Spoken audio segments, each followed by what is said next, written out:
আসসালামু আলাইকুম প্রিয় দর্শক। আজকের তারিখটা আপনাদেরকে আগে বলি। আজকে হচ্ছে জানুয়ারি মাসের 12 তারিখ 2026 সাল। এখন বাজে হচ্ছে 2টা 52 মিনিট, মানে দুপুর করে বিকেলের দিকে যাচ্ছে। এই সময় আপনাদেরকে একটা কথা বলি, তারিখ, সময় এবং সাল, এই কয়েকটা বিষয় আপনারা মনে রাখেন আমার এই কথার পরিপ্রেক্ষিতে। আমি যেটা বলতে চাচ্ছি সেটা আমার মনের কথা। আমি পরিবেশ পরিস্থিতি দেখা আমার মনের মধ্যে যেটা উদয় হয়েছে সেটাই আপনাদেরকে বলি, যে এখন থেকে যত দিন যাবে প্রতিটা দিন আওয়ামী লীগের জন্য সুসংবাদ বয়ে আনবে। এটা আমার কাছে মনে হইতেছে। হয়তো বা এটা বাস্তবে প্রতিফলন হতে পারে, বিপরীতও হতে পারে, সেটা জানি না। কিন্তু মনের মধ্যে যেটা বাসা বেঁধে আছে, মনের মধ্যে যেটা উকি ঝুঁকি দিতেছে সেটা বের করে দিলাম, যে যত দিন যাবে আওয়ামী লীগের জন্য, আওয়ামী লীগের নেতা কর্মী সমর্থক এবং দেশের জন্য যারা আওয়ামী লীগকে ভালোবাসেন, মানে মুক্তিযুদ্ধের সপক্ষে, সেই জন্য অনেকেই আওয়ামী লীগের দিকে ঠেলে দেওয়া হয়েছে, অনেকেই আওয়ামী লীগকে দেশের জন্য ভালোবাসেন। যখন দেখতেছেন যে 5ই আগস্টের পরে বাংলাদেশে আওয়ামী লীগ বিহীন, আমরা মুক্তিযুদ্ধকে ধারণ করি, বঙ্গবন্ধুকে ধারণ করি, স্বাধীনতা সংবিধান এগুলোকে মানি, এখন আওয়ামী লীগ বিহীন এগুলো অনিরাপদ, সেই জন্য আওয়ামী লীগকে পছন্দ হওয়া শুরু করছে। তাদের জন্য সুখবর শুধু আসবে। আমি আজকে আপনাদেরকে এই ভিডিওতে একটা না একাধিক সুখবর দেব। প্রিয় দর্শক, আমার চ্যানেলটি যদি সাবস্ক্রাইব করে না থাকেন তাহলে চ্যানেলটি সাবস্ক্রাইব করে নিতে পারেন। আর এই ভিডিও শোনার পরে ভিডিওতে একটা লাইক দিয়ে আপনার গঠনমূলক মন্তব্য ভিডিওর কমেন্ট বক্সে লিখে দিতে পারেন। দেখেন, আমি প্রথম যে সংবাদটা শোনাবো, আপনারা এগুলা শুনছেন আমি জানি বা আমি বিশ্বাস করি, যেহেতু আপনারা রাজনৈতিক সচেতন ব্যক্তি, অনেকে এই নিউজগুলো দেখে থাকতে পারেন বা অন্য কোথাও থেকে শুনছেন, কিন্তু আমি শুধু নিউজটাই জানানোর জন্য কিন্তু আসি নাই। এই নিউজের পরিপ্রেক্ষিতে আমার আলোচনা আছে, যার কারণে আমি প্রথমে নিউজটা আপনাদেরকে জানাই। এটা হচ্ছে 11ই জানুয়ারি 2026, 11ই জানুয়ারি 2026-এর নিউজ, অর্থাৎ গতকালকের। শিরোনাম হলো, পুনর্গঠিত অপরাধ ট্রাইব্যুনালে প্রথম জামিন পেলেন আওয়ামী লীগ নেতা। এটা হচ্ছে একটা নিউজ। আর 2 নম্বর নিউজ আজকে 12ই জানুয়ারি 2026 সকাল 10টা 41 এটা প্রকাশ হয়েছে বার্তাবাজারে। শিরোনাম হলো, আন্দোলনে আহতদের খোঁজ মেলেনি, শেখ হাসিনা সহ 113 জনকে অব্যাহতির সুপারিশ। অব্যাহতি মানে বোঝেন তো, মানে যেটাকে আমরা বলি বেকসুর খালাস। অব্যাহতি মানে এই মামলায় কোনো নাম টাম থাকবে না, কোনো সমস্যা নাই, তুমি আসামি না, এরকম একেবারে অব্যাহতি। এখন শেখ হাসিনা সহ 113 জনের অব্যাহতি কি জন্যে, এই কারণটা নিয়ে আমি আলোচনা করব। কি জন্য অব্যাহতি দিতেছে? আমরা তো জানি যে ডক্টর ইউনূসের শাসনামলে, ডক্টর ইউনূস যতদিন আছেন ততদিন, আর যাই হোক, আওয়ামী লীগের তৃণমূলের নেতাকর্মীরা হয়তো জামিন পেতে পারেন, কিন্তু শেখ হাসিনা বা প্রথম সারির যে নেতারা আছে, মানে আওয়ামী লীগকে শেষ করে দেওয়ার জন্য যাদের প্রয়োজন তাদের জামিন হবে না। এটা কিন্তু বিশ্বাস না, এটাই বাস্তবতা। ডক্টর ইউনূসের আমরা বক্তব্য বা কার্যকলাপে আমরা দেখতেছি। কিন্তু শেখ হাসিনার এই অব্যাহতির জন্য সুপারিশ করছে কি জন্য? আন্দোলনে আহতদের খোঁজ মেলেনি, মানে যে কারণে মামলা হয়েছে,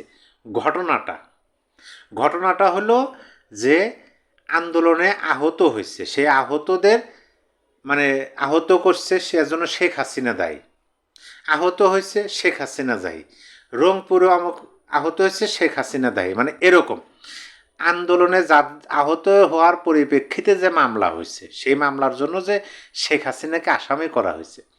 এখন সেইটা তো তদন্তের বিষয়, যে আসলে ঘটনা কি। যাক, এটা কিন্তু সবচেয়ে ভালো হয়েছে যে ডক্টর ইউনূসের শাসনামলে এগুলো হচ্ছে। অন্য কারো শাসনামলে হইলেও হয়তো বা অনেকেই বলতেন যে এটা শেখ হাসিনার পক্ষে করা হইতেছে বা আওয়ামী লীগের সাথে হাত মিলেছে, কিন্তু ডক্টর ইউনূসের তো হাত মেলানোর কোনো প্রশ্ন নেই। কিন্তু তদন্ত করতে গিয়ে দেখতেছে যাদের যাদের নাম উল্লেখ করা আছে যে ইনিও অমুক জায়গায় এতটার সময় আহত হয়েছেন এই প্রেক্ষাপটে, ইনিও অমুক জায়গায় আহত হয়েছেন, তমক তমক জায়গায় আহত হয়েছে। এখন এই যে নাম আছে দেখতেছি, কিন্তু বাস্তবতা তো মিল পেতেছি না। আহত ওরা কই? এই নামের আহত ব্যক্তিকেই খুঁজে পাওয়া যাইতেছে না। তার মানে কি ঘটনা ঘটে নাই? মানে আরো সহজ ভাষায় যদি বলি, ধরেন আপনি আহত হয়েছেন, মানে আপনাকে মামলা দিচ্ছে, কি করছে বলে আপনি একজনকে আহত করছেন। এখন আপনার মামলা দিচ্ছে, ওটার তদন্ত করতে গেছে গিয়া আপনি যে বলছে যে রাসেলকে আপনি আহত করছেন, এখন আইসে আহত রাসেলকে আর খুঁজে পাইতেছে না, মানে ভুয়া মামলা। সহজ ভাষায় ভুয়া মামলা, মিথ্যা মামলা। তাহলে আপনি কি তখন তদন্ত কর্মকর্তা গিয়ে আদালতে বলতেছে, মাননীয় আদালত, আমরা তো তদন্ত করতে গেছি, তদন্ত করছি, কিন্তু এখানে যাদের নাম আছে আহত ব্যক্তিদের, আমরা তাদের খুঁজে পেলাম না, ঘটনার সত্যতা আমরা যাচাই করতে পারলাম না, আদৌ এই নামে কেউ ওই দিনে ওই সময়ে ওই জায়গায় আহত হওয়ার হয় নাই।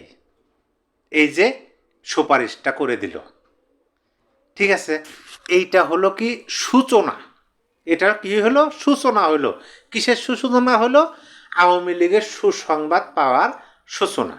আরেকটা নিউজ যেটা বললাম, প্রথম জামিন পেলেন আন্তর্জাতিক অপরাধ ট্রাইব্যুনাল থেকে আওয়ামী লীগ নেতা, মানে ইউনূস সরকারের আমলে প্রথম জামিন পেয়েছে। এখন ধীরে ধীরে ধীরে ধীরে আরও সংবাদ পাইবেন যে অমক নেতার জামিন, তমক নেতার জামিন, আবার অমক ঘটনা তদন্ত গিয়ে সত্যতা মিল পাওয়া যায় নাই, এই বিষয়গুলো আসবে। সকল মামলা থেকেই কিন্তু না, ভালোভাবে আবার খেয়াল করেন, আহতদের খোঁজ মেলেনি শেখ হাসিনা সহ 113 জনকে অব্যাহতির সুপারিশ।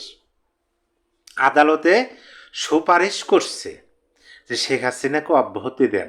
শেখ হাসিনা সহ আরও 113 জনকে আসামি করে যে মামলাটা করা হয়েছে, এই মামলা ভুয়া, এই মামলা মিথ্যা, এই মামলা সত্যতা নাই। যদি সত্যতা থাকতো তাহলে আহতদের খোঁজ খবর পাওয়া যেত, কিন্তু আহতদের খোঁজ খবর পাওয়া যাচ্ছে না, তার মানে মিথ্যা। এখন আপনি বলতে পারেন যে আমি কিভাবে এটা বলতে পারি যে যতদিন যাবে আওয়ামী লীগের জন্য ভালো খবর আসবে, সুখবর আসবে?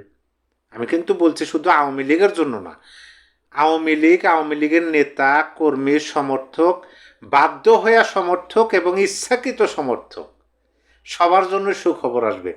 কারণ আমরা তো জানি মামলাগুলো হচ্ছে রাজনৈতিক উদ্দেশ্যে মামলা করা। বাস্তবতার মিল খুঁজে পাওয়া তো খুব কঠিন। কারণ দেখেন ধোঁয়াশাটা কোথায়? ডক্টর ইউনূস বললেন যে ম্যাটিকুলাস ডিজাইন, আর ডক্টর ইউনূস বিশ্ব মার্কেটে যাকে পরিচয় করে দিলেন যে ইনি হলেন মাস্টার মাইন্ড, মানে ইনি সকল প্ল্যান পরিকল্পনা করছে কিভাবে আন্দোলনটা হবে। তিনি আবার পরবর্তীতে প্রকাশ করলেন যে 1 জুন থেকে 18 জুলাই পর্যন্ত সকল কিছু ম্যাটিকুলাস ডিজাইনের মাধ্যমেই হয়েছে। তারপরে নাকি ম্যাটিকুলাস, তার মানে কি যে স্বীকার করলেন তারিখ যাই হোক, আপনারা যতদিনই ম্যাটিকুলাস ডিজাইনের মাধ্যমে করে থাকেন না কিন্তু তারিখ যাই হোক স্বীকার তো করছেন, মানে ঘটনা সত্য আপনারা প্ল্যান করছেন, গোপন প্ল্যান, সূক্ষ্মভাবে প্ল্যান করছেন। তাইলে যদি 18 জুলাইয়ের মধ্যে এই ঘটনাগুলো হয়, তাহলে আবু সাইদ হত্যা মামলা কিন্তু শেখ হাসিনা আসামি। তাইলে কিন্তু এইটা তো ঘটছে, আবু সাইদ যে মারা গেছে এটা তো আর মিথ্যা না, এটা তো সত্য। কিন্তু এই মামলার আসামিকে শেখ হাসিনাকে করা হয়েছে, আসাদুজ্জামান খান কামালকে মানে প্রথম সারির করা হয়েছে।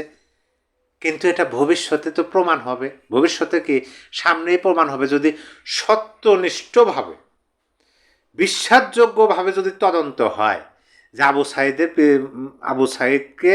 আবু সাইদ মারা যাওয়ার পিছনে প্রকৃত দায়ী কারা, এটা যদি বিশ্বাসযোগ্য তদন্ত, সত্য তদন্ত হয়, তাহলে কিন্তু শেখ হাসিনাও মামলা থেকে অব্যাহতির সুপারিশ পাবে, আর আসাদুজ্জামান খান কামালও পাবে। কারণ মারা গেছে তো রংপুরে, শেখ হাসিনা তো আর ফোন দিয়ে বলেন নাই। মানে বিষয়টা দেখেন, এইটা এই জন্য আমি বলতেছি যে ম্যাট্রিকুলাস ডিজাইনের স্বীকার করছে যে 18 জুলাই পর্যন্ত ম্যাট্রিকুলাস ডিজাইন, তার মানে 16 তারিখে মারা গেছে। আপনি এই আবু সাইদ বলেন, বীর মুগ্ধ বলেন, তারা তো ম্যাট্রিকুলাস ডিজাইনের সময়কালের মধ্যেই তাদের প্রাণ কেড়ে নেওয়া হয়েছে। তাহলে এটা ম্যাট্রিকুলাস ডিজাইনের অংশ। বিষয়টা দেখেন, এইভাবে সত্য আমি সেই 24 সাল থেকে বলে আসতেছি, 24 সাল থেকে বলে আসতেছি যে সত্যকে আপনি ধামাচাপা যতভাবেই দেন, আপনি অনেক বড় পাহাড়ও যদি তুলে দেন, মিথ্যার পাহাড়, মানে সত্যকে রেখে তার উপর যদি মিথ্যার পাহাড়, একাধিক পাহাড় দিয়ে চাপা দেওয়ার চেষ্টা করেন, দেখবেন যে একটা সময় ওই পাহাড়ও সরে যাবে, কিন্তু সত্য সত্য হিসাবেই বের হয়ে আসবে যে ঘটনার এটা সত্য, এটা মিথ্যা। আর যেটা আমি মনে করতেছি যে অলরেডি বের হয়ে আসা শুরু হয়েছে, যেহেতু জামিন পাওয়া শুরু হয়েছে, অব্যাহতি সুপারিশ হওয়া শুরু হয়েছে, তাহলে এটা আরও মানে যত সময় যাবে, যত দিন যাবে, দ্রুত গতিতে হবে, দ্রুত গতিতে হবে। এটা হচ্ছে মূল বিষয়। এখন এই যে সংবাদটা এবং এই সংবাদের পরিপ্রেক্ষিতে আমার ছোট বিদ্যা বুদ্ধিতে আমি যতটুকু আলোচনা করার চেষ্টা করলাম আপনাদের সামনে, এই বিষয়গুলো শুনে আপনার কাছে কি মনে হইতেছে? যে আদৌ কি আমার যে ধারণা, আমার যে যুক্তি, এইটা কি বাস্তবে রূপান্তরিত বা বাস্তবে প্রতিফলিত হতে আমরা দেখতে পারি, নাকি আমার ধারণাটা ভুল বা আমার যুক্তিটা আদৌ মানে কি বলে সেরকম বর্তমান পরিস্থিতির সাথে সাংঘর্ষিক, অথবা বর্তমান পরিস্থিতির সাথে মিল খুঁজে পাওয়া যাচ্ছে না? মানে আপনার কাছে কি মনে হইতেছে অবশ্যই আপনি কমেন্ট বক্সে গঠনমূলকভাবে লিখে দিবেন। আর আপনি যদি আমার চ্যানেল সাবস্ক্রাইব করে থাকেন, সুন্দর কথা, আপনি সাবস্ক্রাইব করছেন, আমার চলার পথের সঙ্গী হয়েছেন, কারণ আমার তো অন্য কোনো প্ল্যাটফর্মে কিছু নাই, টিকটকও নাই, ফেসবুক কিছু নাই, ইউটিউবে আছে, এখানেই মনের কথা যা আপনাদেরকে বলি। ধন্যবাদ, ধন্যবাদ দিয়ে ছোটো করবো না। যারা সাবস্ক্রাইব করেন নাই, যারা করেন নাই এখন পর্যন্ত, তারা অবশ্যই চ্যানেলটি সাবস্ক্রাইব করবেন। সাবস্ক্রাইবের যে ঘরটা, ওই ঘরটা যদি সংখ্যাটাও অনেক দেখায়, তার মানে কি ওই চ্যানেলে আপনি যা বলবেন সেইটার মূল্যটাও অনেক বড় হয়। আর আপনি যত মূল্যবান কথাই বলেন, সাবস্ক্রাইবারের মানে আপনার দর্শকের সংখ্যা কম, সেরকম মূল্য না, আমি সেভাবেই মনে করি। এবং আমি ভিডিওর মাঝে যে এই কথাগুলো বলি যে সাবস্ক্রাইব করবেন, আমি লক্ষ্য করছি যে এটা বলার পরিপ্রেক্ষিতে সাবস্ক্রাইব দ্রুত বাড়ে।